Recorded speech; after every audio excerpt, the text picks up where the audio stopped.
The Great Electric Car Drive project is part of ESB's project in relation to introducing electric vehicles to Ireland. We have just got the results from the trial itself, that's the Great Electric trial, and we're very excited by them. We ran the trial over a year with people driving the cars for 3 months, 6 months and a year. What's come back is kind of what we thought would come back, in that there were significant fuel savings for people. The figure for the total usage for all of our ambassadors was 13,500 in fuel savings. They drove 105,000 kilometres with no significant problems with the cars at all. They saved over 2 tonnes of CO2 emissions. They used the public infrastructure to a large degree. What we found is we expected that home charging would be the predominant method of charging. So the results, we're delighted to say, were very positive for electric vehicles and actually correlated quite closely with what we thought they would be.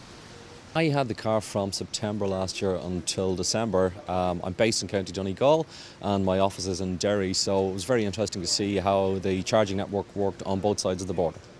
Absolutely, I would buy an e-car. In terms of the cost to run it, it's an absolute fraction. I drive a petrol car at the moment and had done prior to that, and it's roughly about 10% of the cost to run the car.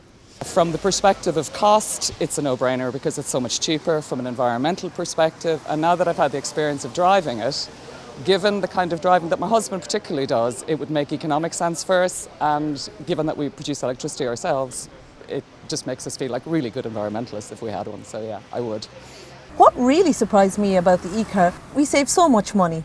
A full tank of petrol normally costs €80 for 800 kilometres. Well, we did 1,200 kilometres for just €12 in the e-car, so that saves a huge amount of money for a family.